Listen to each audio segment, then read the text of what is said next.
Welcome to this explainer. Today we're tackling a massive societal mystery. It's something that has puzzled historians, sociologists, and honestly probably anyone who's ever watched a chaotic political debate.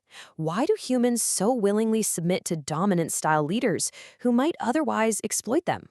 We're taking a deep dive into the neuroscience of leader worship, specifically focusing on what's known as the amygdala effect. By bridging evolutionary psychology with raw brain chemistry, we are going to decode the seemingly irrational choices we make as a society.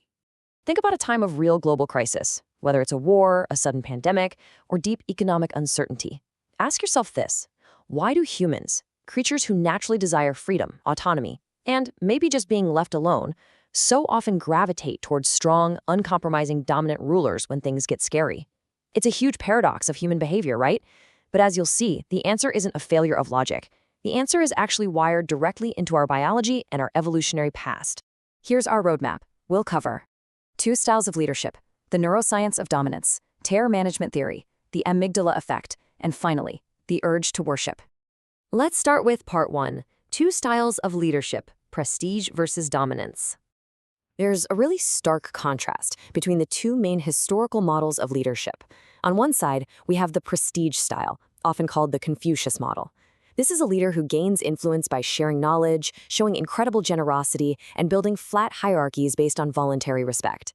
People follow them simply because they want to. On the exact opposite end of the spectrum, we have the dominant style, or the Machiavelli model. This kind of leader exercises influence through coercion, the threat of punishment, and by establishing very steep hierarchies based on fear. Machiavelli famously said it's safer to be feared than loved. Evolutionarily speaking, both of these are very real, distinct biological pathways to gaining influence over a group. The emotional engines driving these two styles are completely different.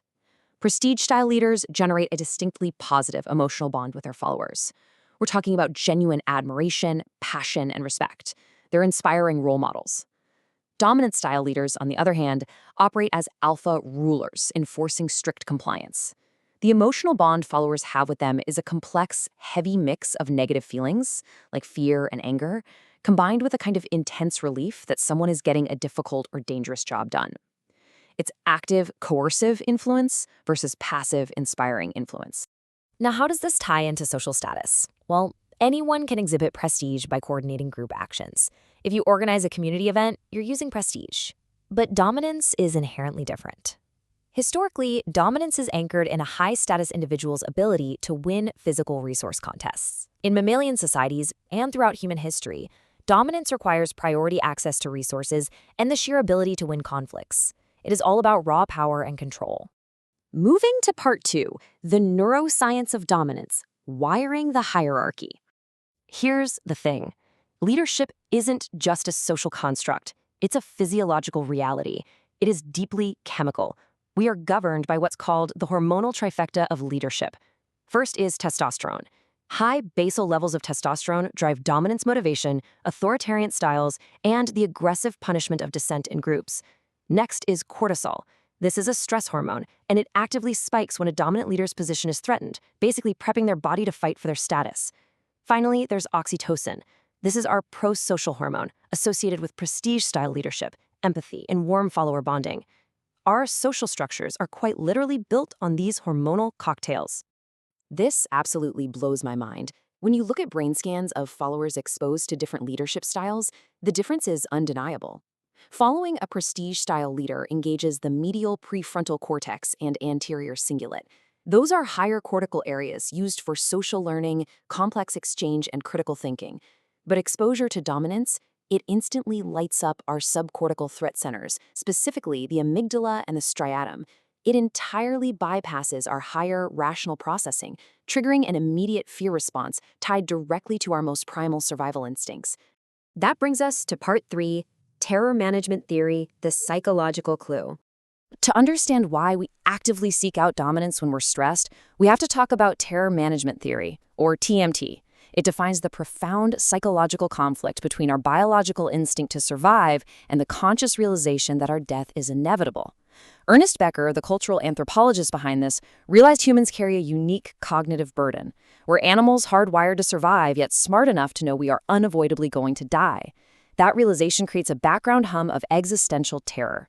To function without being paralyzed by it, we constantly suppress that terror by building an anxiety buffer out of cultural worldviews and self-esteem. We desperately need to feel like a valuable part of something eternal. Researchers test this using a concept called mortality salience. It's basically a trigger, environmental or experimental, that reminds an individual of their own death. When this happens, it forces the brain to frantically deploy psychological defense mechanisms. In a lab, just asking someone to write down what will happen to their body when they die creates mortality salience. On a macro level, living through a terrifying global event does the exact same thing, and the behavioral shifts that follow are both dramatic and completely predictable. Which leads us to part 4, the amygdala effect, hijacking the brain. So, how does this fear literally rewire our political preferences? When the threat of death hits, our brains deploy a dual process defense. Step 1, the death thought occurs. That's mortality salience. Step 2 is the proximal defense. The brain tries to rationally suppress or distract from the threat. You tell yourself, I'm young, I'm healthy, I don't need to worry about this. But you can't suppress it forever. When those thoughts slip into the unconscious, step 3 kicks in, the distal defense. Your brain implicitly activates symbolic defenses. You start clinging fiercely to cultural worldviews and strong group identities. You suddenly want to be part of a tribe or a nation that will outlive your physical body. Neurologically, it is a rapid chain reaction. The sequence of existential terror starts with the right amygdala and the insula instantly lighting up to process the threat of mortality. Sounding the alarm, the brain then offloads this massive death anxiety onto your self and group representation systems. Your medial prefrontal cortex, the MPFC, heavily engages to do intense identity work. As a result, you rigidly double down on your worldview and your group allegiance. Literally, your amygdala hijacks your rational brain, forcing it to find safety in numbers and powerful protective symbols. Finally, part 5, the urge to worship, submitting to the strongman. Zooming out, this biological loophole gives rise to authoritarian leader worship. It's a mechanism called charismatic submission. When our proximal defenses fail because of massive societal threats, like a war or a pandemic, humans instinctively seek a symbolic safe haven. We project our desperate need for a secure base onto highly dominant leaders who promise absolute safety and clear black and white moral boundaries. In times of profound collective trauma, our overwhelmed brains trigger a hardwired evolutionary submission to dominant protectors. We literally trade our individual autonomy to soothe our underlying terror. The data on this is literally staggering.